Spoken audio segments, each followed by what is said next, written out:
everybody, my name is Peter with Geeks Trucking. I know it's been about a month since I posted a video. Been with the company for about a month. Been all over pretty much the East Coast, as far south as South Georgia, sorry. And I'm going to be going to Ohio tonight.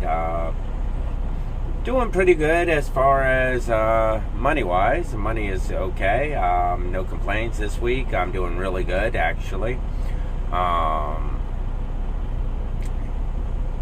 Driving is definitely different than heavy haul. It has its own little things that I never really was overly concerned with heavy haul. Backing into docks, actually backing in general for me, because when I was doing heavy haul I never really ever backed, so I'm getting the hang of it. It's not too bad. It's definitely not as fun as doing oversized and heavy haul for me. Definitely a lot less physical labor involved. No throwing a change, no strapping, no flags, no lights, no nothing. Good benefit, I put the address in the GPS and I go.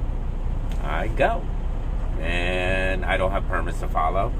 That's definitely a big bonus. I'm making more money, believe it or not, doing drive-in than I was doing oversized and heavy haul.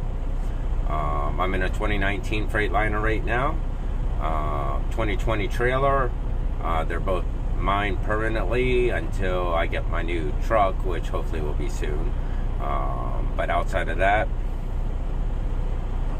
they're running me, people, and I'm making good money right now. The rates for drive-in are very good, so I don't have any complaints.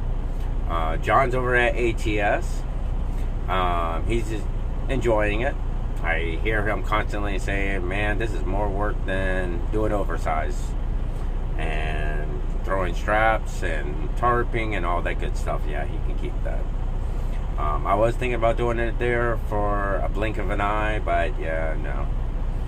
I think I'm going to stay with drive-in for a while until next season, and then I'll move on to oversized and heavy haul again. Not 3-axle. I'm planning on getting a 40-ton 2-axle, 33-foot in the well, and go from there. Start there for 1 year, maybe move up to a 3-axle the year after. It all depends on the rates, people. But right now, drive-in's pretty much good. Making better money than I was, so I can't really complain about it. Sorry I don't post too many videos. It's not like doing heavy haul. I'm a run-in-the-mill truck driver. That's how I feel right now, and there's nothing wrong with it. It's just, what am I going to talk about? Oh yeah, this construction zone, or man, this dock, or I sat at a shipper for 5 hours, 6 hours waiting to get loaded, and then 3 to 4 hours at a receiver waiting to get unloaded. Most of y'all are drive-in drivers. You know how it goes, or you've done drive-in, or you hear the stories. It is what it is. That's trucking. So much out of my control. I can get there on time and to my appointment and still sit. It sits so long where I had to sit 2 days, which has happened, because I get to the delivery late. Because I sat 4 hours longer than what I should have and killed my clock. That's driving a truck. I mean, so, but the best thing, to a certain degree, is just putting in a GPS and going. I miss chaining. I miss doing all the physical activity. I miss pulling into a truck stop with a military vehicle or some big ass piece of equipment and talking to other truck drivers about it, and hearing them like, man, I would never do that. That's crazy. And then they find out how long I was driving and when I started doing it, and they're like, wow, no. But we're all out here to make money, and that's the bottom game. That's the end game, is to make money. So I'm making money again, which is always a good thing. My company lost 4 drivers. The company I came from lost 4 drivers within a month, all for the same reason. None of us wanted to go. John didn't want to go. I didn't want to go. Jeff didn't want to go. Harley didn't want to go. But there's no money. We were just basically working to pay the truck bills, or working to not get so far in debt. You can't live that way. You need to know when to fold them. You need to know when to move on, and that's what we all did. It's not that we had any personal issues with the company. Actually, I really enjoyed working with everybody that I worked with.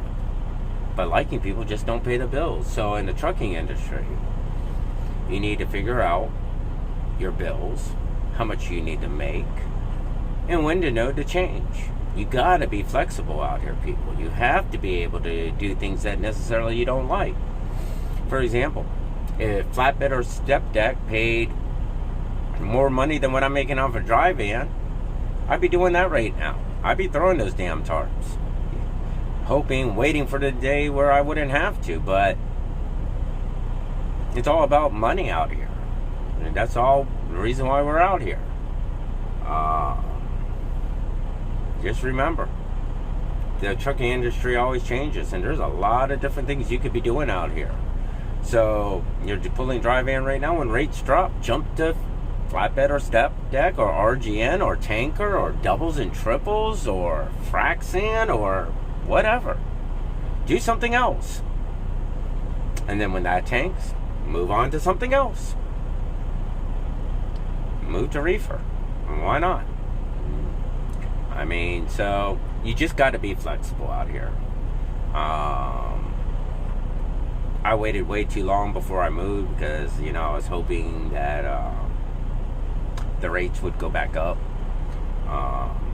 But hope doesn't pay the bills either. Moving, making money pays the bills. So I just wanted to drop a note. I'm still doing dry van. I plan on doing dry van until January, February of next year before I move back to RGN. As long as I keep on making money. If it dries up, I'm jumping ship and going to do something else. But overall, even they don't expect the rates to drop before Christmas. As a matter of fact, my dispatcher says they expect rates to go up a little bit more. So with that being said, that's good.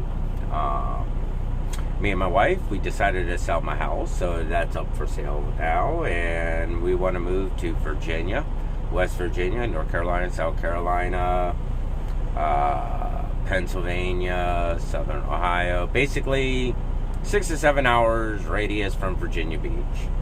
But I'm looking for land so I can park the truck, and I'm looking for to be on a major truck line. That way I can get home more often. But with a little bit of luck, my house will sell. We'll find a house. We'll buy a house. I already got the dry van to move myself, so that's what I'm gonna do. And then we're gonna go. Another good thing about doing dry van, apparently you don't do a lot of deadhead. My average deadhead has been like 50-60 miles since I started. Oversized and heavy haul, I ran up to 600 miles deadhead. Average is about 200 to 300 miles. So deadhead counts when you're an owner op or a lease op or whatever you want to call it. Company drivers, if you get paid deadhead miles, it don't really matter for you. And give me a 600 mile deadhead, please. But yep, so you just need to find out where the money's at, and that's what you need to do. You need to run that. But my time's about up. I'm about to start running here in a little bit. Y'all have a great day. Please leave a comment. Give me a thumbs up, thumbs down. You want to talk to me? Send me an email at peter@geekslogic.com. Y'all have a wonderful day, and y'all be safe out there. Bye now.